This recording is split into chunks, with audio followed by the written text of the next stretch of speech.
السلام علیکم ورحمۃ اللہ وبرکاتہ۔ محترم سامعین، بہت بہت استقبال ہے آپ کا ہمارے چینل کے اوپر۔ آج ایک بہت اہم اور ضروری مسئلہ جو کہ قربانی کے حصوں کے تعلق سے ہے وہ آپ حضرات کے روبرو پیش کرنا چاہوں گا۔ وہ مسئلہ یہ ہے، اصل میں اس مسئلے کو بہت زیادہ وائرل کیا جا رہا ہے غیر مقلدین کی طرف سے۔ جی ہاں، صحیح سنا آپ نے، غیر مقلد یعنی کہ نام نہاد اہل حدیث۔ آپ کو پتہ ہے کہ نام نہاد اہل حدیث ایک صدی سے زائد عرصے سے ہندوستان کے اندر بہت سارے اختلافی مسائل کے اندر اپنی آدھی ادھوری رائیوں کو اور اپنے آدھی ادھوری تحقیق کو پیش کر کر لوگوں کو ورگلانے کا کام کر رہے ہیں، اور یہ برساتی مینڈک کی طرح ہوتے ہیں کہ جب جب وہ موسم آتا ہے، اختلافی مسائل کا موسم آتا ہے، اس موسم کے اندر یہ ٹرٹر کرنا شروع کر دیتے ہیں۔ بہرحال ایک زمانے تک ہم ان کی سرکوبی کرتے رہے، ان کا رد کرتے رہے، ان کا دفاع کرتے رہے۔ بہرحال آج کا جو میرا ٹاپک ہے وہ ہے قربانی کے حصوں کے تعلق سے۔ وہ یہ ہے، کیا سارے گھر والوں کی طرف سے ایک قربانی کرنا کافی ہے؟ مطلب یہ کہ گھر کے اندر 5 سے 7 افراد ہوں، 10 افراد ہوں، 3 افراد ہوں، 13 افراد ہوں، کتنے بھی افراد ہوں، ایک جانور کی قربانی، چاہے وہ بکری ہو، بکرا ہو، دمبا ہو، کیا پورے گھر کی طرف سے ایک جانور کی قربانی ادا ہو جاتی ہے؟ اس مسئلے کو لے کر غیر مقلد اور اہل حدیث حضرات بہت زیادہ ڈھنڈورا پیٹ رہے ہیں، اور بہت شد و مد کے ساتھ اور بہت زیادہ اہتمام کے ساتھ سوشل میڈیا کے اوپر لوگوں کو ورگلانے کا کام کر رہے ہیں۔ مجھے بھی میرے 1-2 گروپ کے اندر ایک پوسٹ ملی، بڑی بہترین وہ پوسٹ بنائی ہوئی تھی۔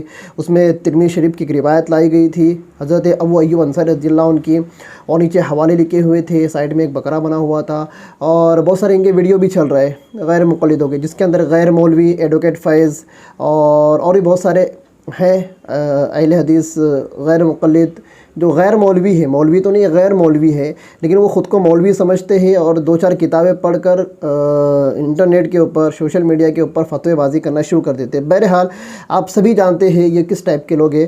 میں زیادہ وقت نہ لیتے ہوئے میں اصل مدعے پر آتا ہوں، کیا ایک جانور سارے گھر کی طرف سے اس کی قربانی ادا ہو جائیں گی؟ آج کا میرا یہ ٹاپک ہے۔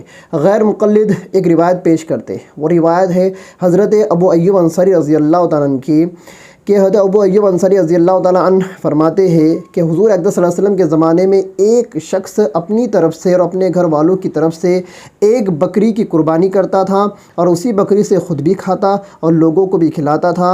چنانچہ اس حدیث کی وجہ سے امام مالک رحمہ اللہ اور امام احمد بن حنبل رحمہ اللہ فرماتے ہیں کہ ایک بکری ایک آدمی کے پورے گھر والوں کی طرف سے کافی ہے۔ یہ اصل میں مسلک امام مالک اور امام احمد بن حنبل کا ہے۔ اسی مسلک کو لیا ہے غیر مقلدوں نے۔ سب سے پہلا سوال تو غیر مقلد سے یہ بنتا ہے کہ تم جب کسی کی تقلید نہیں کرتے تو پھر ان 2 اماموں کے مسلک کو تم نے کیوں اپنایا؟ آگے چلتے ہیں، احناف کی طرف سے اس سے بہت سارے اس کے جوابات دیے گئے۔ سب سے پہلے تو میں آپ کو روایت بتا دوں، ترمذی شریف کے اندر حدیث نمبر 91 جلد نمبر 4 وہ حدیث ہے کہ حضرت عطا بن یسار فرماتے ہیں کہ میں نے ابو ایوب انصاری رضی اللہ عنہ سے پوچھا، کیف کانت الضحایا علی عہد رسول اللہ صلی اللہ علیہ وسلم؟ فقال کان الرجل یضاحی بالشاة عنہ وعن اہل بیتہ فیأکلون ویطعمون حتی تباہ الناس۔ یہ حدیث ہے، یہ عربی الفاظ میں پیش کی گئے۔ عطا بن یسار رضی اللہ رحمۃ اللہ علیہ نے، یہ تابعی ہے، ابو ایوب انصاری رضی اللہ عنہ سے پوچھا کہ اللہ کے نبی کے زمانے میں قربانیاں کیسے ہوتی تھی؟ تو حضرت ابو ایوب انصاری فرماتے ہیں کہ ایک آدمی اللہ کے نبی کے زمانے میں ایک بکری قربان کرتا تھا، خود کی طرف سے بھی اور اپنے پورے گھر والوں کی طرف سے، اور اس میں تو خود بھی کھاتا، لوگوں کو بھی کھلاتا تھا۔ یہ روایت، اب اس روایت کو امام ترمذی نے ھذا حدیث حسن صحیح بھی کہا ہے، اور اس حدیث پہ کن لوگوں کا عمل ہے اور کن لوگوں کا عمل نہیں ہے اس کو بھی امام ترمذی رحمۃ اللہ علیہ نے بتا دیا۔ مطلب امام ترمذی رحمۃ اللہ علیہ نے اپنی امانت داری کا ثبوت دے دیا، بتلا دیا اس حدیث پر کچھ اہل علم کا عمل ہے اور کچھ اہل علم کا عمل نہیں ہے، اس کو بتا دیا۔ پر غیر مقلد اتنا شاطر ہے کہ وہ عوام کے سامنے یہ جو محدثین کی جو تحقیقات ہے اس کو پیش نہیں کرتا، اس کو ہضم کر جاتا ہے، کھا جاتا ہے۔ کیوں کھاتا ہے؟ اپنا مسلک چلانا ہے، اپنا فرقہ چلانا ہے، اس وجہ سے۔ آگے لکھتے ہیں امام ترمذی رحمۃ اللہ علیہ کہ یہ حدیث بعض اہل علم کے نزدیک اس پر عمل ہوتا ہے، معمول بیا ہے، اور بعض اہل علم کے نزدیک اس پر عمل نہیں ہوتا ہے۔ اس کے انہوں نے نام گنوائے ہیں، فرماتے ہیں ھذا وقال بعض اہل العلم لا تجزی الشاۃ الا عن نفس واحدۃ۔ امام ترمذی خود فرماتے ہیں کہ بعض اہل علم یہ کہتے ہیں ایک بکری ایک آدمی کی طرف سے ہی کافی ہوں گی، ایک سے زائد افراد کی طرف سے کافی نہیں ہوں گی۔ وہو قول عبداللہ بن المبارک وغیرہ من اہل العلم۔ امام ترمذی نے صاف فرما دیا عبداللہ بن مبارک اور ان کے علاوہ بہت سارے اہل علم کا یہ مسلک ہے کہ وہ یہ فرماتے ہیں کہ ایک قربانی میں ایک ہی حصہ ایک ہی فرد کی طرف سے ایک ہی قربانی ہوں گی۔ ایسا ہو ہی نہیں سکتا کہ ایک بندہ ایک قربانی کرے اور وہ اس کے پورے گھر والوں کی طرف سے کیا ہو جائے، جائز ہو جائے اور پوری ہو جائے۔ اب یہاں پر کچھ سوالات غیر مقلدوں سے میں کرنا چاہتا ہوں۔ سب سے پہلا سوال، آپ نے ابو ایوب انصاری رضی اللہ تعالیٰ عنہ کی جس روایت کو اپنا مستدل بنایا ہے، جس سے آپ نے دلیل پکڑی ہے، تو کیا آپ کے پاس کوئی صریح حدیث نہیں تھی؟ آپ نے ایک صحابی کے اثر سے اپنے مسلک کو ثابت کرنے کی جو ناکام کوشش کی ہے، کیا آپ کو حدیث رسول انڈائریکٹ نہیں ملی؟ ایک سوال تو یہ آتا، جبکہ اللہ کے نبی کی حدیث ہے من کان لہ صاعۃ ولم یضحی فلا یقربن مصلانا۔ ایک روایت ہے ابو ہریرہ کی روایت ہے سنن ابن ماجہ کے اندر، من کان لہ صاعۃ ولم یضحی فلا یقربن مصلانا۔ ایک روایت کے اندر آتا ہے من کان لہ صاعۃ فلم یضحی فلا یحضر مصلانا۔ اس طرح کے الگ الگ الفاظ کے ساتھ صحیح حدیثوں کے اندر منقول ہے کہ جس کی استطاعت ہو اور وہ بھی قربانی نہ کرے۔ استطاعت سے مراد فقہاء اکرام نے صاحب نصاب لیا ہے کہ جو بندہ صاحب نصاب ہو، جس کی استطاعت ہو، اس کے باوجود وہ قربانی نہ کرے، وہ ہمارے عیدگاہ میں نہ آئے۔ کیا یہ حدیث غیر مقلدوں کو نہیں ملی؟ پہلا سوال، کیونکہ اس حدیث کے اندر انڈائریکٹلی حکم ہے، اور حکم یہ وجوب کے لیے ہوتا ہے۔ کس کے لیے ہوتا ہے؟ وجوب کے لیے۔ اگر صرف اہل حدیثوں نے، غیر مقلدوں نے جس روایت کو اپنا مستدل بنایا ہے اس پر اگر غور کیا جائے، تو پھر اگر گھر کے اندر ایک سے زائد اگر صاحب نصاب اگر ہو، تب بھی ایک قربانی سب کے لیے کیا ہو جائیں گی؟ ادا ہو جائیں گی۔ پھر وہ اللہ کے نبی کی اس حدیث کا کیا معنی؟ وہ جو حدیث ہے من کان لہ صاعۃ ولم یضحی، جس کی گنجائش تھی پھر قربانی نہیں کیا، مطلب گھر کے اندر باپ، بیٹا، 2-3 بیٹے ہیں، سب کمائیں دھمانے والے ہیں، سب صاحب نصاب ہے، پر باپ بھی اکیلا قربانی کر رہا ہے سب کے طرف سے۔ پھر یہ حدیث کا مطلب آپ کیا لیں گے کہ جس کی استطاعت ہو، مطلب جو صاحب نصاب ہو۔ فقہاء کرام نے اس کی تشریح صاحب نصاب سے کی ہے۔ دوسرا سوال، تیسرا سوال یہ کیا جاتا ہے، اللہ کے نبی کی حدیث ہے البقرۃ عن سبعۃ البدنۃ عن سبعۃ، کہ ایک بڑے جانور کے اندر، چاہے وہ اونٹ ہو یا اونٹ کے علاوہ کوئی بڑا چوپایا جانور ہو، اس میں 7 لوگ ہی شریک ہو، 8واں شریک نہیں ہو سکتا۔ اللہ کے نبی نے لمیٹیشن بتائی ہے۔ یہ تیسرا سوال ہے میرا غیر مقلدوں سے، لمیٹیشن بتائی ہے۔ وہ لمیٹیشن یہ ہے کہ ایک بڑے جانور میں صرف 7 حصے ہو سکتے ہیں، 8واں نہیں ہو سکتا۔ کیا ہو سکتے؟ 7 حصے۔ پتہ چلا ایک حصہ ایک بکری کے برابر، ایک حصہ ایک بکری برابر، تو اگر یہ بات ہے، آپ یہ کہتے ہو کہ ایک بکری پورے خاندان کی طرف سے قربانی کے لیے کافی ہو جائیں گی، تو آپ مجھے یہ بتائیے پھر یہ 7 حصوں میں 7 افراد کی تحدید اور لمیٹیشن اللہ کے نبی نے کیوں متعین کی؟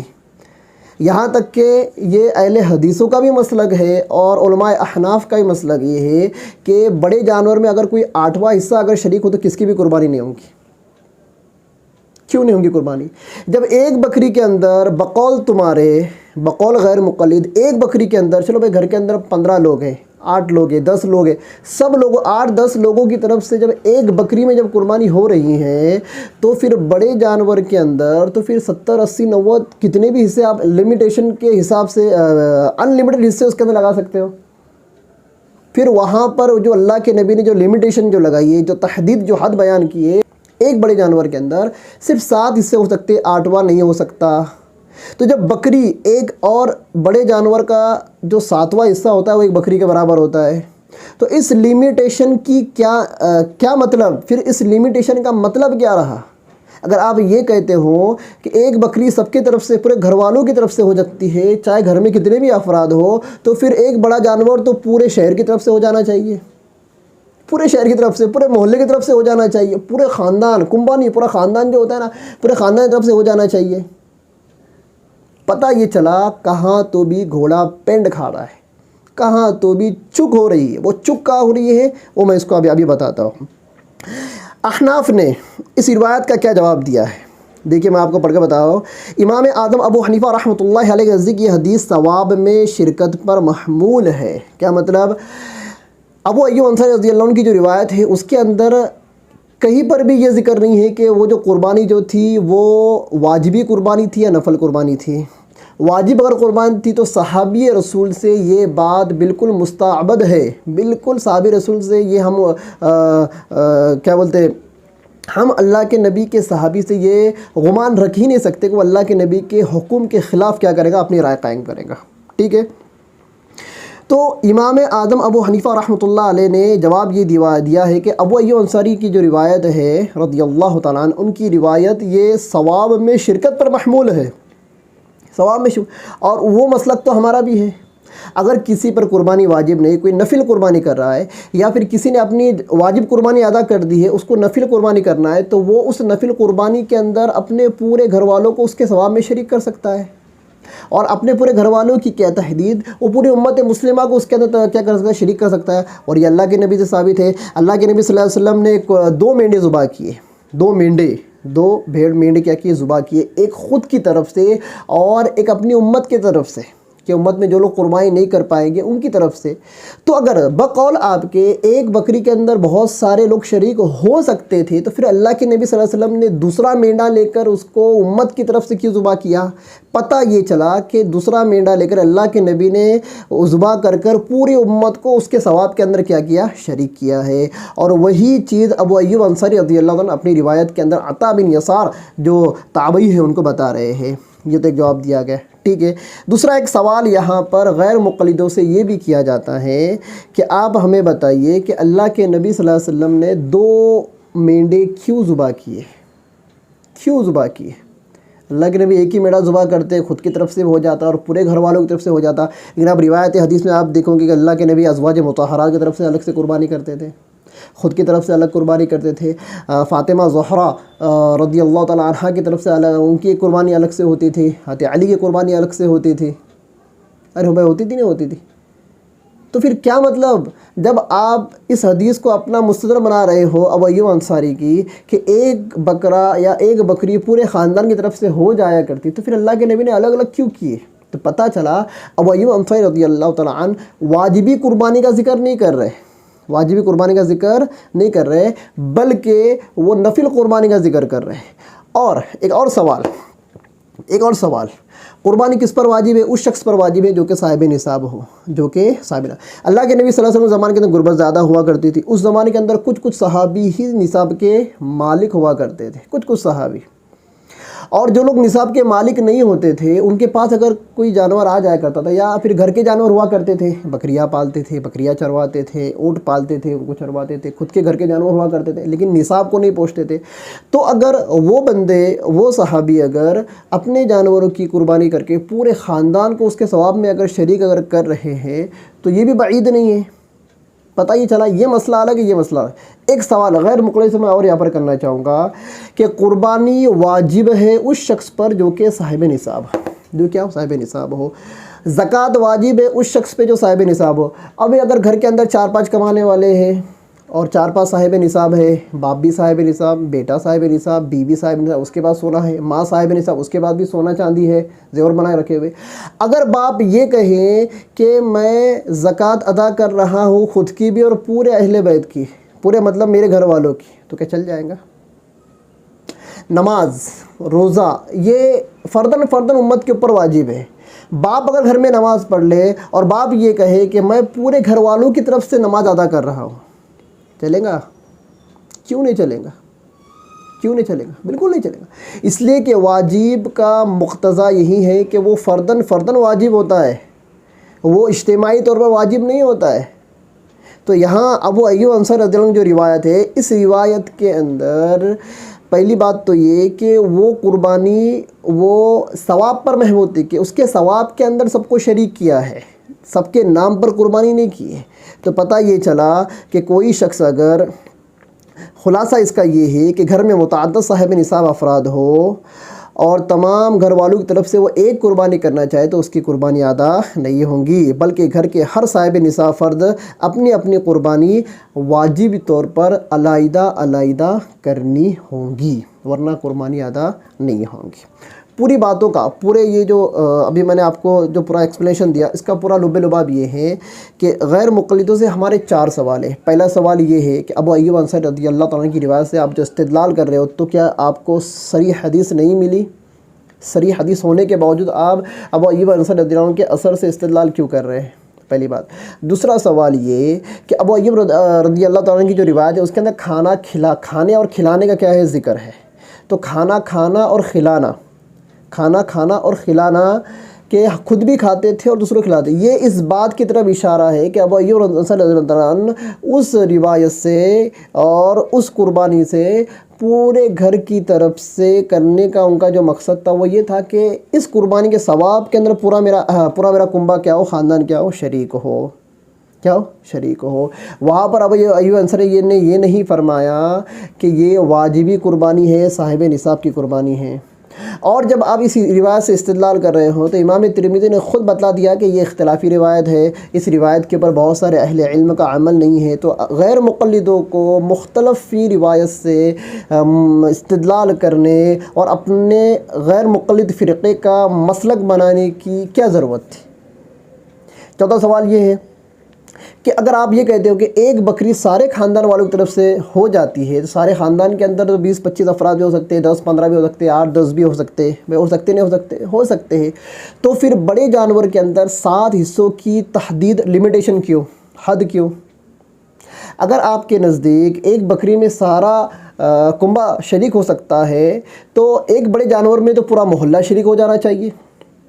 غیر مقلدوں، میں آپ سے پوچھ رہا ہوں کہ آپ ایک بکری میں جب پورے کنبے کو شریک کر رہے ہوں تو پھر ایک بڑے جانور میں پورے خاندان کو اور پورے محلے والوں کو، آس پڑوس کے لوگوں کو شریک کر لو، اور آپ کے بعد ایک سے زائد اگر جانور ہے تو پورے شہر کو ہی شریک کر لو، پھر کیا ضرورت قربانی کرنے کی؟ اعلان کر دو کہ بھائی ہمارے پاس 10-15 جانور ہیں بڑے اور ہم یہ پورے ممبئی شہر کی طرف سے قربانی کر رہے ہیں، ہم یہ پورے پونا شہر کی طرف سے قربانی کر رہے ہیں، یا اورنگ آباد شہر کی طرف سے قربانی کر رہے ہیں، یا دلی کی طرف سے قربانی کر رہے ہیں، حیدرآباد ہے، بنگلور ہے، جہاں پر تمہارا مطلب تمہارے لوگوں، تمہارے ماننے والے لوگ زیادہ ہیں، تمہارے فالوور زیادہ ہیں، تو پھر اعلان کر دو نا، پھر الگ الگ قربانی کرنے کی ضرورت ہی کیا ہے؟ پھر چوتھا سوال یہ کیا جاتا ہے کہ واجب جو ہوتا ہے یہ انفرادی طور پر کیا ہوتا ہے؟ واجب ہوتا ہے، جیسا کہ نماز ہے، روزہ ہے، زکوٰۃ ہے۔ کوئی گھر کا ایک بندہ کا روزہ رکھے اور یہ کہے کہ میں نے پورے گھر والے طرف سے روزہ رکھ لیا، چلے گا؟ گھر کا جو بڑا ہیڈ آف فیملی باپ ہوتا ہے، باپ یہ کہے کہ میں نے آج فجر کی نماز یا جمعہ کی نماز ادا کر دی اور میں نے پورے گھر والوں کی طرف سے کیا کر دیا؟ اس کو ادا کر دیا، تو ہو جائے گا۔ زکوٰۃ کے اندر گھر میں اگر 2-3 صاحب نصاب اگر ہو اور ایک باپ ہی اگر اپنی زکوٰۃ نکالے اور یہ کہے کہ میں نے میرے پورے گھر والوں کی طرف سے زکوٰۃ نکال لی، تو چلے گا؟